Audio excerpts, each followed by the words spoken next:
Hi friends, ఓం సాయిరామ్. బాబాగారి ఆశీస్సులు అందరిపైన ఉండాలని మనస్ఫూర్తిగా కోరుకుంటున్నానండి.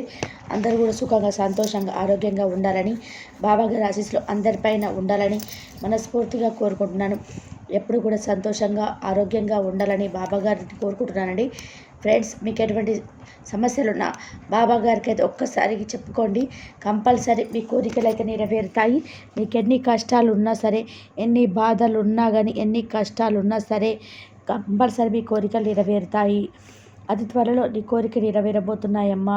తల్లి, నా మీద భక్తి, నమ్మకం ఉంటే వీటిలో ఒక నెంబర్ తాకు తల్లి అయితే మన బాబా గారు మనందరి కోసం చాలా అంటే చాలా చక్కటి సందేశం తీసుకొచ్చారండి. మరి మన బాబా గారు ఏం చెప్పబోతున్నారో ఆయన మాటల్లో తెలుసుకుందాము. మీరైతే తన్మేలు చూశారు కదండి. బాబా గారు స్మరిస్తూ ఒక నెంబర్ అయితే అనుకోండి. 3 మెంబర్స్ ఉన్నాయి కదండి. 1 2 3 మీరు మనసుకు నచ్చిన ఒక నెంబర్ అనుకోండి. బాబాగారు ఏం చెప్పబోతున్నారు బాబాగారి మాటల్లో తెలుసుకోండి. ఫ్రెండ్స్, చిన్న రిక్వెస్ట్ అండి, మన వీడియోస్కి అయితే ఒక చిన్న లైక్ అయితే ఇవ్వండి.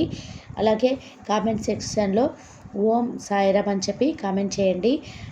ఇక మొదటి నెంబర్ తాకిన వారి గురించి బాబాగారు ఇలా చెప్తున్నారండి. తల్లి, నీ మనసుకు సంతోషం కలిగించే మంచి తీయటి వార్త చెబుతానమ్మా. నా మీద నమ్మకంతో 2 నిమిషాలు విను తల్లి. నీ అన్ని విషయాలకి కూడా నేను బాధ్యత తీసుకుంటున్నాను. నువ్వు కోరింది జరగకుండా కష్టాల మీద కష్టాలు వచ్చి పడుతూ ఉంటే మనసు విసిగి చెందిపోయి ఉన్నావు కదమ్మా. ఇక నిన్ను చుట్టుపట్టిన సమస్యల నుండి నిన్ను కాపాడేందుకు నీ బాబా తండ్రి నేనే స్వయంగా నీ వద్దకు వచ్చానమ్మా. అంతేకాకుండా ఇక మీదట నీ జీవితంలో సమస్యలు, కష్టాలు రాకుండా నీ జీవితానికి సంబంధించి మంచి రహస్యం చెప్తాను. జాగ్రత్తగా విను తల్లి. నేను చెప్పేది ఎవరి దగ్గర కూడా చెప్పకుండా అనుసరించు. ఎవరి దగ్గర కూడా మోసపోవద్దు, అవమానపడవద్దు. అన్ని సమస్యలకి కూడా పరిష్కారం చూపించి మంచి సలహాలను, మంచి మార్గాన్ని చూపిస్తానమ్మా. ఆశపడ్డది దొరకాలి అంటే కొద్దిగా కష్టపడాలి తల్లి. కానీ ఓటమి, మోసం వెంబడిస్తున్నాయని నువ్వు భయపడి నువ్వు చేసే పని నుంచి అస్సలు వెనకంజ వేయవద్దు తల్లి. మార్పు కావాలి అనుకుంటే కొన్నిటిని దాటి నువ్వు వస్తేనే విజయం అందుకుంటావమ్మా. కష్టాలను, మోసాలను, జరిగే పరిస్థితులని చూసి ఇక నా జీవితంలో మంచి రాదా అని అనుమానపడవద్దు. నాకు మంచి కాలం ఆరంభం అయ్యింది అని తెలుసుకోదల్లి. ఇవన్నీ దాటి నిలబడితేనే జీవితం బిడ్డ. కష్టాలను, అవమానాలను, బాధలను, మోసాలను అన్నిటినీ కూడా దాటి తీరాల్సిందే తల్లి. ఇప్పటి వరకు కష్టం, దుఃఖం అనుభవించిన నీకు ఇక మీదట జీవితంలోకి సంతోషం, ఆనందం ఇవే రాబోతున్నాయి తల్లి. నువ్వు అదృష్టాన్ని ఒక పెద్ద మొత్తంలో అందుకోబోతున్నావమ్మా. నువ్వు గెలవాలి అంటే ఏమి చేయాలో కూడా తెలుసా తల్లి. నీ వల్ల ఏది కాదు అని అనుకుంటున్నారు, కానీ వాళ్ళ ముందు చేయాల్సింది చేసి గెలిచి చూపించాలి. ఇక ఇలాంటి విషయాలు మాత్రమే నీ జీవితంలోకి జరుగుతాయి తల్లి. అంటే గెలుపు మాత్రమే నీ జీవితంలో ఉండాలి. అలాంటప్పుడు నిన్ను చూసి ఓర్వలేక, అలాంటప్పుడు నీపై ద్వేషాన్ని చూపిస్తారు. అప్పుడు కోపాన్ని తగ్గించుకొని మౌనంగా ఉండమ్మా. ఆ కోపం నిన్ను ఎంతగానో దిగజారుస్తుంది. కాబట్టి నువ్వు కోపాన్ని అదుపులో ఉంచుకోవాలి తల్లి. ఎవరైనా నిన్ను దూరం పెట్టారు అంటే వారికి దూరంగా ఉండు. వారే నీ దగ్గరికి వచ్చేలాగా, నిన్ను అర్థం చేసుకునేలా అటువంటి సందర్భం వారికి నేను నీకు కల్పిస్తానమ్మా. సదా నిన్ను పొగిడితే పొంగిపోవద్దు. నేను ఏలడ చేసిన వాడిని కుంగిపోవద్దు తల్లి. అన్నీ మారుతాయి, అందరూ ఒకేలాగా ఉంటారు అని నువ్వు అనుకోవద్దు తల్లి. అన్ని విషయాలు కూడా గుర్తుపెట్టుకోవాలి. కాలం అనేది ఎప్పుడూ కూడా ఒకేలాగా ఉండదు. ఎవరైతే నేను అవమానించారో, ఎవరైతే నేను చులకనగా చూశారో వారే నిన్ను వెతుక్కుంటూ వచ్చేలా నువ్వు ఎదగాలి. అలాంటి సందర్భం నువ్వే ఏర్పరచుకోవాలి. నీకు బాధ అనేది అనిపించిన, అవమానం అనిపించిన కన్నీరు మాత్రం అస్సలు బయటకు రానివ్వద్దు తల్లి. ఎందువల్ల అంటే ఆ కన్నీరే నీకు బలహీనత అయిపోతుంది. ఓపిక, సహనంతో ఉండు. నీ బాబాను తలుచుకొని ఎదగాలి, జీవితంలో స్థిరపడాలి అని పట్టుదలతో ఉండమ్మా. అప్పుడు నువ్వు వాళ్ళ ముందు ఒక మంచి స్థాయికి వస్తావు. మంచి స్థాయికి వచ్చేలాగా నువ్వు శ్రమించాలి. వాటమి వచ్చినప్పుడు ధైర్యంగా ఎదుర్కోవాలి.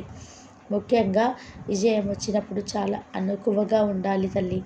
నేను చెప్పిన నియమాలను గుర్తుపెట్టుకుంటే నీ జీవితంలో కష్టాలు, బాధలు అనేటివి అస్సలు ఉండవు తల్లి. నీ జీవితంలో ఎలాంటి చిక్కుముళ్ళు, సమస్యలు అనేటివి రాకుండా నేను చూసుకుంటానమ్మా. ఇక నేను ఎవ్వరు కూడా తాకలేనంత ఎదిగేలా నేను చేస్తానమ్మా. ఎవరైతే నీకు ఇష్టమవుతారో, ఎవరైతే నీకు నచ్చుతారో వారితో సంతోషంగా ఉండు. ఎవరైతే నీకు నచ్చరో, ఎవరితో అయితే నీకు ఇబ్బందిగా ఉంటుందో వారికి నువ్వు సంతోషంగా దూరమైపో. అప్పుడే నువ్వు ప్రశాంతంగా జీవించగలుగుతావు. నిజాయితీగా, ధర్మంగా, నమ్మకంగా ఉన్న నిన్ను ఎవరు ఏమీ చేయలేరు తల్లి. ఎలా జీవించాలి, ఆ భవిష్యత్తు ఎలా ఉంటుందో ఏమోనని అస్సలు దిగులు పెట్టుకోవద్దు తల్లి. నీకు చిక్కులు కలిగించే విషయాలు, బాధలు పెట్టే విషయాలు అస్సలు నీ దరికి చేరనివ్వనమ్మా. నా మీద నమ్మకం పెట్టుకున్న నిన్ను, నీ నమ్మకాన్ని వమ్ము చేయనమ్మా. నీ ప్రార్థనలన్నీ కూడా నెరవేరుస్తాను తల్లి. నువ్వు కోరిన సంతోషం నీకు అందిస్తాను. ఎలాంటి ఆపద నీకు రాకుండా చూసుకుంటానమ్మా. నిన్ను ఆనందంగా వచ్చే బాధ్యత నాది. నీకు అంతా కూడా ఇకపై సుఖపరంగా ఉంటుంది. నీ భవిష్యత్తు బంగారం అవుతుందమ్మా. కాబట్టి నేను చెప్పిన మాటలు గుర్తుపెట్టుకొని పాటించి లేదా నమ్మకంతో ఉండు. అప్పుడు నీ జీవితంలో మెరుపు గెలుపు అనేది నిరంతరం అవుతుంది. గుర్తుందా తల్లి? ఇకపై ఎలాంటి ఆలోచనలు మనసులో పెట్టుకోకుండా ప్రశాంతంగా, సంతోషంగా ఉండమ్మా. ఫ్రెండ్స్, మొదటి నెంబర్ తాకిన వారి గురించి అయితే మన బాబాగారు చెప్పారండి. ఇప్పుడు రెండో నెంబర్ అండి. రెండో నెంబర్ తాకిన బిడ్డ ఎవరైతే ఉన్నారో, తల్లి నీ శక్తి సామర్థ్యాల మీద నాకు అపారమైన నమ్మకం ఉంది. నీ వాళ్లకు నీతో ఇన్ని రోజులు అని కలిసి ప్రయాణం చేసిన వారికి ఎవరికైనా సరే నీ మీద నమ్మకం లేకపోవచ్చు. కానీ నీ శక్తి సామర్థ్యాలు అనేటివి నాకు తెలుసు తల్లి. కాకపోతే ఎవరికో నీ మీద నమ్మకం లేకపోతే పర్వాలేదు, కానీ నీ మీద నీకు నమ్మకం లేకుండా పోతుంది. అది ఎలా తల్లి? ఎందుకని అంతలా నిరాశ పడిపోయి నిన్ను నువ్వే నమ్ముకోవడం మానేశావు? బిడ్డ, నేను నీకు ఒకటి చెప్తాను, జాగ్రత్తగా విను. ఆ విధంగా జీవితం అంతా కూడా నడుచుకో. మొదట నువ్వు నిన్ను నమ్ముకో. ఎందుకంటే నీ మీద నమ్మకం లేకపోతే నువ్వు ఏ పని చేసినా కానీ విజయం పొందలేవు. ఎలాగంటే నువ్వు ఏదైనా పెద్ద పనిని ప్రారంభించినప్పుడు నీకు నీ మీద సందేహం కలుగుతుంది. నేను చేయగలనా, నేను విజయం సాధించగలనా అని అనుమానంతో ఆ పని మాత్రం మొదలు పెడతావు. అనుమానంతో ఆ పని ముగిస్తావు. నువ్వు అటువంటి సందేహం పెట్టుకొని ఆ పనిని ప్రారంభిస్తే ఎలాంటి విజయం వస్తుంది తల్లి? అది అపజయం పాలయ్యి నేను నిరాశకు గురి చేస్తుంది. నీపై నీకున్న నమ్మకం అసలుకే లేదు. ఇప్పుడు ఇంకాస్త తగ్గిపోతుంది. మొదట నిన్ను నువ్వు నమ్ముకో. నీ శక్తి సామర్థ్యాలు ఉన్నాయని నేను మరీ చెప్తున్నానమ్మా. నిజమే తల్లి. చుట్టుపక్కల వాళ్ళకు కూడా ప్రభావం నీ మీద అధికంగా ఉంది. నేను నిరుత్సాహానికి గురి చేస్తూ ఉన్నారు. కొందరు నీ గురించి తెలియక అలా చేస్తే, ఇంకొందరు నీ గురించి తెలిసి, నీ తెలివితేటల గురించి తెలుసు ఎక్కడ మంచి స్థాయికి వెళ్తావు అని భయంతో కొందరు నేను వెనక లాగే వాళ్ళు ఉన్నారు తల్లి. కనుక ఎవరి మీద ఏమనుకుంటున్నారో, ఎవరు నన్ను ప్రోత్సహిస్తున్నారో, ఎవరు నన్ను నిరుత్సాహపరుస్తున్నారో అన్నది అస్సలు ఆలోచించవద్దు. ముందుగా నీ మీద నమ్మకం ఉంచు. ఆ తర్వాత ఏదైనా చేయగలను, సాధించగలను అని నమ్ము తల్లి. నేను నీకు తోడుగా ఉంటాను. నువ్వు ఏ పని చేసినా అందులో విజయం సాధించడానికి నువ్వు కృషి చేస్తే దానికి తగిన ఫలితాన్ని కలిగేలా నేను చేస్తానమ్మా. ఎప్పుడు కూడా ఎవరో వచ్చి ప్రతినిత్యం మనల్ని ప్రోత్సహించాలి, వారి దారి చూపించాలి, వారు సలహాలు ఇవ్వాలి అని ఆలోచన ఎప్పుడు కూడా పెట్టుకోవద్దు తల్లి.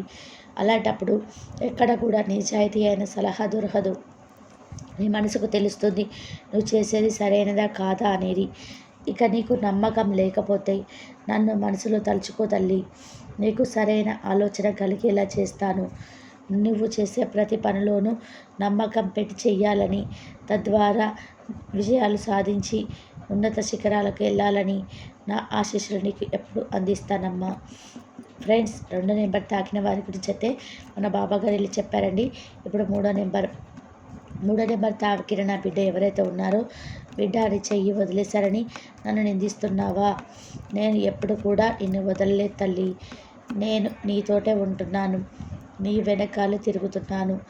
నువ్వు ఏ పని చేసినా సరే అందులో విజయం సాధించేలాగా నీతో ప్రయత్నం చేస్తున్నానమ్మా.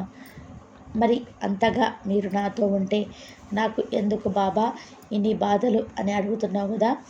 నేను నీతో ఉన్నంత మాత్రాన నువ్వు అనుభవించిన కర్మలన్నీ కూడా అవన్నీ వెళ్ళిపోతాయా చెప్పు తల్లి. నేను నీతో ఉండేది నీ చెడు సమయంలో, నీ సమయం బాగా లేనప్పుడు నిన్ను జాగ్రత్తగా ఒక దారికి తీసుకురావడానికి నేను నీకు చుట్టూ తిరుగుతూ ఉంటాను. ఎందుకంటే అటువంటి సమయంలో నీ మనసు ఎటువంటి చెడు ఆలోచనలు కానీ ఎటువంటి చెడు నిర్ణయాలు తీసుకోకుండా ఆపేది నేనే తల్లి. అయితే నువ్వు నన్ను అర్థం చేసుకోకుండా నువ్వు పడే కష్టాల నుండి విముక్తి చేయలేదు అని, గట్టెక్కించలేదు అని అని అనుకుంటూ బాధపడుతూ ఉన్నావు కదా. అది ఎంతవరకు నిజమో ఒకసారి నువ్వే ఆలోచించు తల్లి. ఇంత కష్టకాలంలో కూడా నువ్వు ఈరోజు వరకు ధైర్యంగా నిలబడ్డావు. ఏదో ఒక విధానంగా నీకు రోజు గడుస్తుంది. అటువంటప్పుడు నేను నీతో ఉన్నట్టా లేనట్టా తల్లి. కనుక నీ కర్మలని ఇప్పుడే తీసివేసి నువ్వు మరలా అనుభవించవలసి వస్తుంది. కానీ అటుకున్నది ఏమిటి అంటే ఇన్ని రోజులు అనుభవించావు కదా, ఇంకొద్ది రోజులలో నీకున్న చెడు కర్మలని తీసేసి వాటి స్థానంలో మంచిని ప్రవేశింపచేద్దాము అని. అందువల్ల నువ్వు జీవితాంతం ఆనందంగా సంతోషంగా జీవించాలి అని నేను కూడా ఆశపడుతున్నానమ్మా. ఇక నీ జీవితం అంతా కూడా సుఖ సంతోషాలతోనే ఉంటుంది తల్లి. ఏ జన్మలో కూడా నీకు ఎటువంటి చెడు కర్మలు కూడా అంటవు. ఇక నీ కష్టాలన్నీ ముగిసిపోయే సమయం ఆసన్నమైందమ్మా. అతి త్వరలోనే ఈ చెడు కర్మలన్నీ ముగిసిపోయి నీ భవిష్యత్తు బంగారమయం చేసుకోబోతున్నావు. సుఖ సంతోషాలతో జీవించబోతున్నారు. కనుక శాంతంగా ఉండు తల్లి. నువ్వు అనుకున్నట్టే అంతా సమస్తం జరుగుతుంది. నువ్వు అనుకున్నట్టే నేను జరిపిస్తాను అని నీకు సత్య ప్రమాణం చేస్తున్నానమ్మా. నువ్వు ఆనందంగా జీవించాలని, నీ కుటుంబంతో కలిసి హాయిగా ఉండాలని నా ఆశీస్సులు నీకు అంతా అందిస్తున్నానమ్మా. నువ్వు ప్రతినిత్యం కూడా నా నామాన్ని జపిస్తూ ఉంటే, నా విభూతి ధారణ చేస్తూ ఉండు, నా సాయి చరిత్ర పారాయణం చేస్తూ ఉండు, నా కథలు, నా సందేశాలు, నా మాటలు వింటూ ఉండు. నీకున్నంతలో పేదవారికి సహాయం చేస్తూ ఉండు. నువ్వు చేయవలసిందే ఇదే తల్లి. ఇలా ఉంటే నీ జీవితం అంతా కూడా ఆనందంగా సంతోషంగా ఉంటుంది తల్లి. మన బాబా గారు 3వ నెంబర్ తాకిన వారి గురించి అయితే ఇలా చెప్తున్నానండి ఫ్రెండ్స్. ఈరోజైతే బాబా గారు 3 నెంబర్లు తాకిన వారి గురించి మంచి సందేశం అందించండి. ఈ సందేశం మీ అందరికీ నచ్చిందని అనుకుంటున్నాను ఫ్రెండ్స్. నచ్చితే కనుక చిన్న లైక్ అయితే ఇవ్వండి. సర్వేజన సుఖిన భవంతు. సమస్త సద్గురు సాయిని దర్పణం వస్తూ. జై శ్రీరామ్. బాబాగారి ఆశీస్సులు అందరిపైన ఉండాలని మనస్ఫూర్తిగా కోరుకుంటూ, అందరూ బాగుండాలి, అందరిలో మనం ఉండాలి. బాబాగారు ఏది చెప్పినా మన మంచి కోసమే చెప్తారు కాబట్టి ఎప్పుడూ కూడా ఓపికతో సహనంతో కనుక ఉన్నట్లయితే అంతా మంచి జరుగుతుంది. ఓం నమః శివాయ. ఆ శివుడి అనుగ్రహం కూడా అందరిపైన ఉండాలని చెప్పేసి ఎప్పుడు కూడా ఉండాలని మనస్ఫూర్తిగా కోరుకుంటున్నాను. ఎక్కడ నిజాతి అయిన సలహా దొరకదు. నీ మనసుకు తెలుస్తుంది నువ్వు చేసేది సరైనదా కాదా అనేది. ఇక నీకు నమ్మకం